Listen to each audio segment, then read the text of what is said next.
So hello everyone, I am Arun Singh and welcome you all in AS Talk English. In this lecture, we will discuss and know about the future perfect tense and how can we recognize about the future perfect tense and future tense, simple future tense, future continuous tense, each and everything we will know.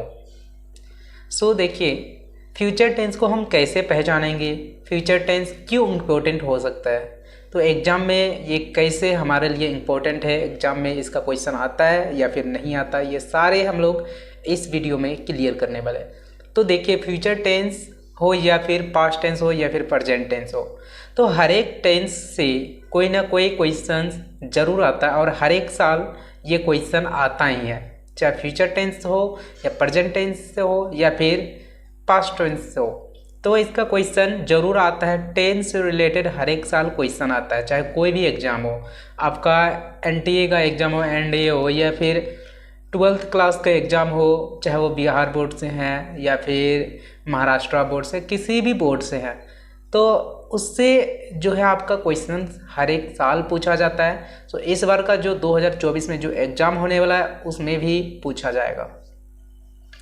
तो चले कि आखिर में tense को हम future tense को कैसे पहचानेंगे, फ्यूचर परफेक्ट टेंस को कैसे पहचानेंगे। पहचानने का जो तरीका है लाइक चुका हूँगा, चुके होंगे, चुकी होंगी। अब देखिए ये है पहचानने का तरीका जिस सेंटेंस के लास्ट में ये आपका दिख जाता है चुका हूँगा, चुके होंगे, यदि आपका ये दिख जाता है तो आपको समझ लेना है कि ये फ्यूचर परफेक्ट टेंस है। तो इसका फॉर्मूला जो है सब्जेक्ट प्लस विल हैव या फिर shall have plus V3 plus object. अब देखिए इसमें हमेशा हैव का ही यूज़ करना है, ना कि हैज का। फ्यूचर परफेक्ट टेंस में हम कभी भी हैज़ का यूज़ नहीं करते। फ्यूचर परफेक्ट टेंस में हमेशा हैव का ही यूज़ होगा, subject plus will shell plus have plus V3 plus object. तो ये है इसका फॉर्मूला। और कुछ एग्जांपल्स देख लेते हैं, लाइक फॉर एग्जांपल मैं जा चुका हूँगा, मैं जा चुका हूँगा। I will have gone, I will have gone. अब देखिए ये गॉन क्या है, ये जो है वर्ब है, ये गो का V3 है, गो वेंट एंड गॉन। गो का V3 गॉन होता है। मैंने क्या बोला था, फ्यूचर परफेक्ट टेंस का जो फॉर्मूला है subject plus shell will plus have plus V3 plus object. तो V3 जो है गॉन आ गया V3। मैं जा चुका हूँगा, आई विल हैव गॉन, तो मैं जा चुका हूँगा। नंबर सेकेंड, नंबर 2 में जो है वह खा चुका होगा, she will have eaten, she will have eaten.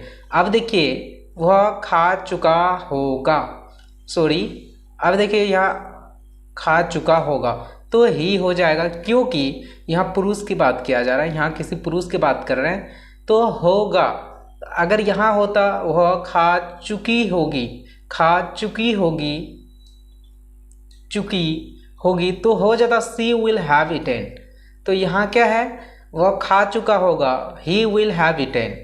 Number 3, हम पढ़ चुके होंगे, हम पढ़ चुके होंगे, we shall have read, we shall have read, हम लोग पढ़ चुके होंगे।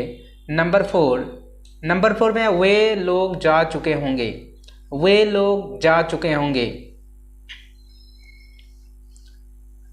अब देखिए दे विल, यहाँ विल होगा, दे विल हैव गॉन, वे लोग जा चुके होंगे, वे लोग जा चुके होंगे, दे विल हैव गॉन, वे लोग जा चुके होंगे। मैं सो चुका हूँगा, आई शैल हैव स्लेप्ट, मैं सो चुका हूँगा, आई शैल हैव स्लेप्ट।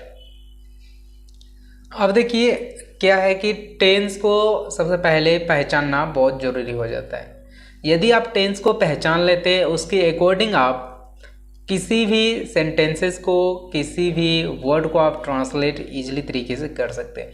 क्योंकि एग्ज़ाम में जो भी क्वेश्चंस आपका पूछा जाता है, आपको लगता होगा कि कोई हार्ड एग्ज़ाम पूछा जाता है, हार्ड क्वेश्चंस पूछा जाता है, बट नो, चाहे आप किसी भी बोर्ड के एग्ज़ाम दे रहे हैं, चाहे वो सीबीएसई बोर्ड से हो या फिर बिहार बोर्ड से, महाराष्ट्र बोर्ड से, किसी भी बोर्ड से हैं, तो एग्जामिनर जो होते हैं, एग्ज़ाम वाले जो क्वेश्चन पूछते हैं वो कोई हार्ड क्वेश्चन नहीं होता, बहुत ही सिंपल क्वेश्चन होता है। क्योंकि जब मैंने वैसे 2022 में 12th क्लास की एग्ज़ाम दिया है, तो उस टाइम के जो मैंने क्वेश्चन देखा था और मुझे जैसा लग रहा था पहले के क्वेश्चंस बहुत हार्ड होते होंगे, बट जब मैंने एग्ज़ाम में बैठा तो इंग्लिश का, खास करके इंग्लिश पेपर की बात कर रहा हूँ, इतने सिंपल क्वेश्चन था, इतने सिंपल कि बनाने में तो मज़ा ही आ गया था, बहुत इजीली तरीके से बन गया। तो इसमें देखिए कुछ आपका ग्रामर्स का पूछा जाता है और कुछ जो होता है आपका बुक्स से रिलेटेड पूछा जाता है। तो ग्रामर भी आपको कंप्लीट रखना होता है। ग्रामर देखिए आपका किस में काम आ जाता है। जैसे टेंस ही है, टेंस आपका किस में काम आता है। ऐसे राइटिंग, जब आप ऐसे लिखते हैं या फिर अपने किसी कॉलेज के बारे में आपको कोई टॉपिक दे दिया लिखने के लिए, उसके बारे में लिखेंगे, या फिर किसी को लेटर लिखते हैं तो उसके बारे में लिखेंगे। ये सारे चीज़ में देखिए, ये सारे चीज़ में टेंस बहुत ही ज़्यादा इम्पोर्टेंट रोल निभाता है। यदि आपका सेंटेंस मिस्टेक हो जाता है तो थोड़ी सी मिस्टेक के कारण आपके नंबर कट जाते हैं। सो हमेशा फोकस कीजिए कि एग्ज़ाम में चाहे टेंस हो या फिर कोई भी ग्रामर हो जाए तो आपको करेक्ट हमेशा लिखना है, ठीक है। नंबर 5 में हम लोग बात करते हैं। नंबर 5 मैं सो चुका हूँगा, आई शैल हैव स्लेप्ट। नंबर 6 गाड़ी छूट चुकी होगी, the bus will have left. अब देखिए the bus will have left, the bus. अब देखिए यहाँ किसी पार्टिकुलर बस की हम लोग बात कर रहे हैं, ये नहीं कि जनरल बस की बात करेंगे, ठीक है। The bus will have left. अब नंबर 7 हम लोग बात करेंगे, वह हॉकी खेल चुकी होगी, सी विल हैव। अब देखिए वह हॉकी खेल चुकी होगी, she will have played hockey. वह हॉकी खेल चुकी होगी, she will have played hockey. Light आ चुकी होगी, लाइट आ चुकी होगी, आप पहुंच चुके होंगे, हम टीवी देख चुके होंगे। अब देखिए लाइट आ चुकी होगी तो इसका क्या हो जाएगा, लाइट। लाइट को क्या बोलते हैं, लाइट। अब देखिए किसी स्पेसिफिक लाइट की हम यहाँ बात नहीं कर रहे हैं, लाइट की बात कर रही है, जनरल लाइट की बात कर रही है। लाइट आ चुकी है, कौन सी लाइट आई होगी वो हमें कंफर्म नहीं है। So the light will have come. अब देखिए कम जो है यहाँ कम क्यों लगा, द लाइट या फिर पावर हम लोग बोलते हैं, द लाइट विल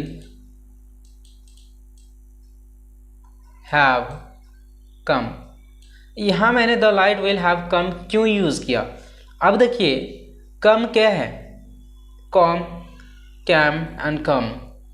ये कम का जो है V3 है, सो V3 का यहाँ यूज़ करना है वर्ब में V3। So the light will have come, तो लाइट आ चुकी होगी। अब पहुँच चुके होंगे, पहुँचना होता है अराइव्ड। अराइव मीन्स पहुँचना, ARRIVE। अराइव मीन्स होता है पहुँचना, आप पहुँच चुके होंगे। Number 9 you will have, you will have arrived, आप पहुँच चुके होंगे। ARRIVED, arrived. You will have arrived, आप पहुँच चुके होंगे। नंबर 10 की हम बात करते हैं, हम टीवी देख चुके होंगे, हम टीवी देख चुके होंगे, तो हो जाएगा we shall, VSHALL shall have HAVE, we shall have watched. अब देखिए वॉच का V3 होता है वॉच्ड, WATCHED, वॉच्ड। अब देखिए क्या है, TV, we shall have watched TV, television, we shall have watched TV.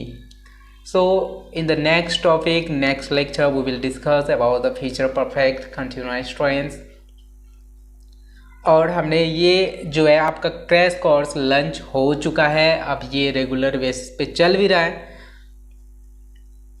तो जो भी 12th क्लास की इस बार 2024 में एग्ज़ाम देने वाले हैं, तो उसके लिए ये सबसे बेस्ट हो सकता है, क्योंकि इसमें आपको फ्री में लाइव क्लास भी प्रोवाइड करवाया जाता है, जिसका आपका कोई चार्ज नहीं लगता है। इसके साथ साथ आप चाहे तो स्पोकन इंग्लिश भी कर सकते हैं, स्पोकन क्लास कर सकते हैं इंग्लिश स्पोकन की, जो कि आपको इंटरव्यू में या फिर पब्लिक स्पीकिंग के लिए बहुत ही ज़्यादा इम्पोर्टेंट होने वाला है। सो आप लोग मिस ना करें और आइए चैनल को सब्सक्राइब कीजिए और हमारे व्हाट्सएप ग्रुप के साथ जुड़िए। जो भी लाइव क्लास करना चाहते हैं तो हमारे व्हाट्सएप ग्रुप के साथ जुड़िए, वहाँ आपको डेली का लाइव लिंक मिल जाता है, तो उससे सिंपली आप जो है लाइव क्लास अटेंड कर सकते हैं। So thank you so much. And फिर से मैं आप सबसे एक रिक्वेस्ट करना चाहता हूँ कि जिन्होंने भी अब तक चैनल को सब्सक्राइब नहीं किया, सो प्लीज़ जाइए और सब्सक्राइब कीजिए, ताकि आने वाले हर एक वीडियो की नोटिफिकेशन आपको मिल जाए, क्योंकि इसमें बहुत ही ज़्यादा इम्पोर्टेंट क्लास हो रहा है जो कि आपको मिस नहीं करना चाहिए। So thank you so much.